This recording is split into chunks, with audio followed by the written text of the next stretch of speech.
Africa, a continent with a complex criminal justice system, where thousands of individuals are trapped in a cycle of detention, awaiting trial for years without a fair chance at justice. But amidst the darkness, a beacon of hope emerges.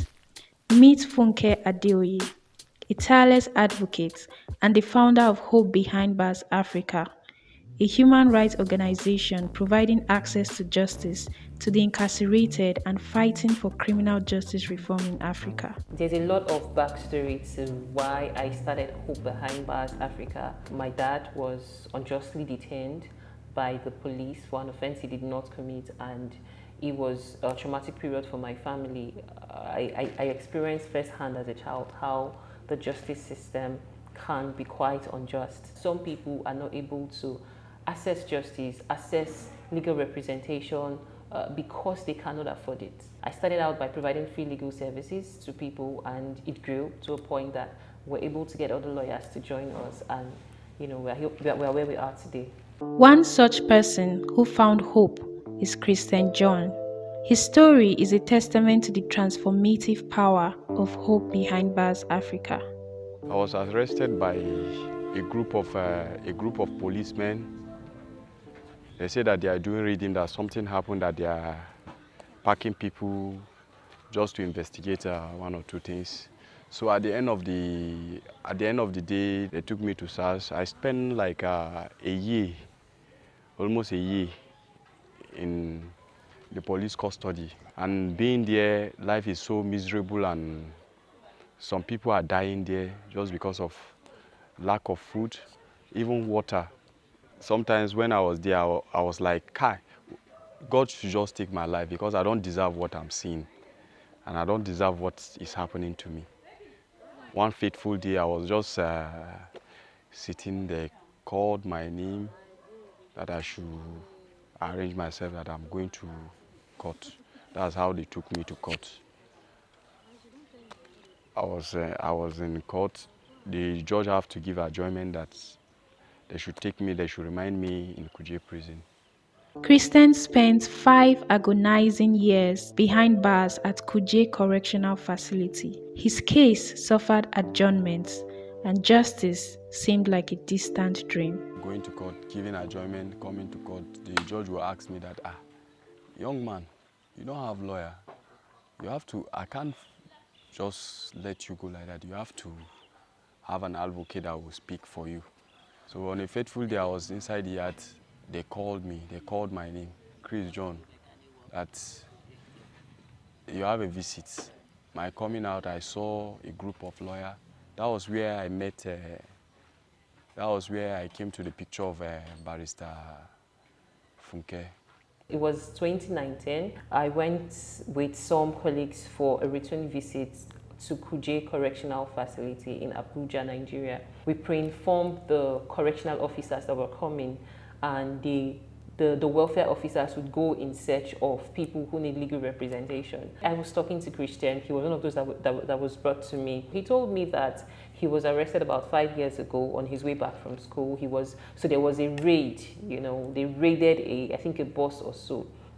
And he couldn't quite put it into words, but he said that his lawyer, he had a lawyer, and the lawyer stopped coming to court, and that the judge told him that he should just get any lawyer, that if he gets a lawyer, the lawyer would know what to do. So when he told me, I asked him, when was the last time the prosecution came to court? And he said he hasn't seen the prosecution in about 2 years. And I said, oh wow, this is something we should pick up. Their first appearance, they came to court. That was the day that I had my freedom. That's how I met Hope Behind Bar. Christian could not believe he was finally free. 5 years of wrongful imprisonment had come to an end. I've handled a lot of cases, but Christian Johnson is one of the cases that helps me to see the power in the work that I do. This is somebody that has been in prison for 5 years. He hasn't seen his family. He was shocked. He literally started crying. The registrars, everybody was shocked. Honestly, I felt like a new bouncing baby, because do you know what it takes to be in captive? It's just like this goat that is there. You put him inside a cage. When you let him out, his action his demonstration will be different. You understand? Because like he will be jumping that I had my freedom. Hope Behind Bar has been supporting me since the first day I was out from my captivity. By food, welfare, even when my wife was put to bed, they are there for me. They brought many gifts and many things, and they are still asking me that, did I need anything? And even today, they are even planning, they have already even started bringing out some business for me, like a fish business that I'm about to start, just to support me, for me to be a good citizen of Nigeria. When I met him, people were like saying, this one, do you know that he went to prison? Why will you settle down with this one that doesn't have any future?